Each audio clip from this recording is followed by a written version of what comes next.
Welcome to PictureMe. PictureMe is the fastest and easiest way for Chromakey event photography. Let me show you how it works. So this is my desktop and I just launched PictureMe. And this particular setup is my Mac and a Canon camera hooked up to my Mac with a USB cable.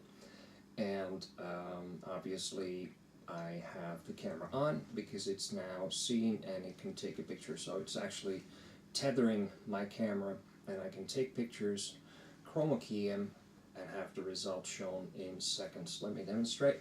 I'll take a first picture, and the first time it tells me that the camera is ready, so I can look at the camera and take a picture, and that takes the picture from my camera into PictureMe and then chroma keys it. I can then simply say OK, and that takes me to the scene selection, so I can select any of my scenes here, and when I do, I'm placed in that scene and I can change the position of where I am, I can change the scale of where I am, and when I'm happy with the result I can save that picture, and if I switch that one on, save the picture, and then it shows the picture that I just saved. And if I double click that, you can see this is the picture that I just made in PictureMe in seconds. And then you can just email, post it on social media, or print it.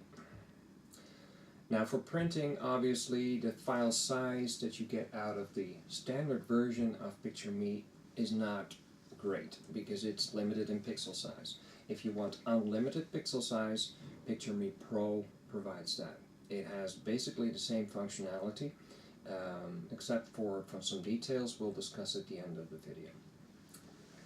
But first let me give you a better overview of what's possible. So we already saw that it's able to take a picture. I've got some sample pictures to show you some other things you can do with it. So let me first load up a picture. And I'll start with one that is slightly more difficult to chroma key because the hues in her clothing are pretty close to the hues that are used in as a backdrop color. So this particular blue isn't that far apart from that green in hue. So to make that work is slightly more difficult. We have a slider to control this. Now you see that she has a little hole in her shirt. It's better to see if I change the backdrop color. So let me do that. I can change by clicking here, and then the color selector will pop up, and I can choose white, for instance, or do red, so it's more clear. And as you can see, when I do that, there's a red hole right here and right here, because the hue is about the same as the backdrop. And to avoid that hole, I can use the hue tolerance slider and move that up in this case until I have no more fringes in the shirt. If I take it too far, the backdrop comes back again. So there is a sweet spot where it works, and that particular sweet spot is of course different for each particular lighting, backdrop, picture combination. But once you have a pretty stable lighting, then once you've set it up, it will continue to work on all of them. You can also manually brush in things. So right here I see a little hole, which, yeah, it's intentional. So if you have something which you would not want to show as a whole, so for instance I would not want this green to be made into red, into transparent, I could do that by brushing in manually. I don't need to, so if I do the OK on this one, it's fine. I can see that everything looks normal and natural. But if I do want to brush, I can. I could do the same effect as with the tolerance if I move the tolerance up a bit more so I get some fringes that I would not want. I could brush those away manually. So if you have something that just doesn't want to go away with the sliders, then you can use the brush to brush it away manually, which obviously is a lot more work, and if you don't need to do it, you don't want to do it. And if you go too far, you can just go back by changing the eraser into a brush and then adding to the file again. So you get the idea. You can manually correct what you've done until you're happy with it, and once you are happy with it, you OK the result and you see the result in the composition. But normally I would recommend to just use the sliders and try to have to use the brushes. It's only useful if you have something like a little thing that is in the backdrop that is off in color and therefore not being chroma keyed. You can just hide that with the brush quickly, but it's always best to have it done automatically. So face recognition, it has face recognition built in, so if I load up a picture with multiple people in it, like this one, then you can see that because there are more than one people on that picture, there's 5 actually on here, it sees 5 and it can center on each one of them. So if I choose the third image, which is that girl, and then choose OK, it takes that girl into the center point which I defined for this particular scene. So if I take this one to band, for instance, they will all move to the left.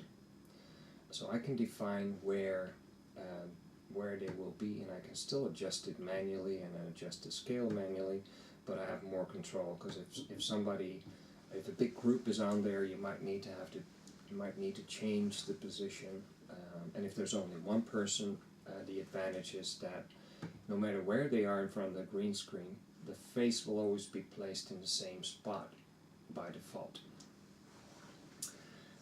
That particular position is controlled by files you put in the backdrop folder. I'll show that later on.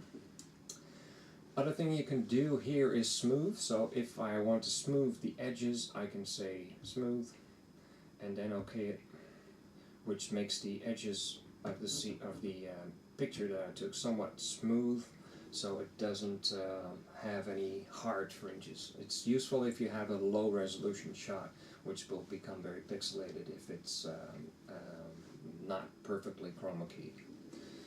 Normally I would not use it a lot. The preserve eyes is a way to make sure that people that have the same color eyes as the backdrop, because some people have pretty green eyes or pretty blue eyes, which could be the same as the backdrop that you use, then by using the preserve eyes, the software will automatically keep those eyes the natural color. So it will protect them. It would be basically the same thing as you taking a brush, making it the right size, and doing this, where you just do this, this, this, this, and this, and then all their faces would be protected. You can see I went off too far a little bit there. So now when I OK that, he has a little green dot there. So the advantage of having it done by the software automatically is that in most cases it will be done in the right position, and you don't have to worry about people with green or blue eyes. In the scene selection, you can, besides scaling and positioning, you can do some other things. You can blur the backdrop. Normally if you take a picture and focus on the people in front, then the backdrop would not be in focus. So you can simulate that by taking a blur action to it. But if you don't want that, you can have the backdrop in perfect focus and leave it as is. The other thing you can do here is change the saturation and contrast of the people. So if you want to do a black and white print on a colored backdrop, you can do it like that, and change the hue, or change the saturation, the contrast, and the brightness of the file. So you can make a more dramatic black and white print. And in the Pro version, you can also do that with backdrop. That's not possible with the light version. And it's sometimes nice to be able to play around with the backdrop being slightly undersaturated, so make the people pop out more. Another thing you can switch off here is show the result. When I save the picture, it shows the folder with the files. If I don't want that, because I only need to process them after I've done them all, I can just switch that off, and then when I save a picture, it doesn't open the folder. That's what that's for. Then in settings, we have a help button. So if something is not clear, click on the help button, which will take you to the AppForce.One website. So that's an easy way to get to us. And other things you can do here is you can select folders. By default, it will use pictures and then the name of the app, so with the reverse domain. So that's a basic folder structure where it's now storing the pictures coming off cameras. This could also be the folder where your Wi-Fi card in your camera drops your pictures, and then PictureMe would pick them up from there. The backdrop folder is where you have your backdrops and overlays. So let me show you that. If I view that, it opens up that folder, which is not that one, but that one. And as you can see, it has all the backdrops and overlays that come with PictureMe. Now, if I want to change something, for instance, the band one showed the people at 40, 45, 08. What does that mean? It shows them at 40% from the left, 40%, 5% from the top, and at 8% size. Now I can change that by changing these numbers. So if I want the people to be appearing on the left, I can change that to 20, and if I want to appear them slightly lower, I can do that to 65, and then I have to make the same changes to the overlay, because a set is always matching in name. So this overlay matches this one in name. So if I change that one, I should change that one to 2065, so it matches the backdrop. And if I OK that, I just close that folder. Then I do need to relaunch PictureMe before that is actually active. So I'll relaunch it. And I'll load in an example picture. And if I OK that and choose the band one, then she's at 65% of the top position and 20% of the left position. So you are capable of defining the default position for pictures where they come in. So depending on those settings, people will appear in different places, which gives you great flexibility without having to rescale and remove after every shot. So once you've done that, it works for all pictures that you've set up.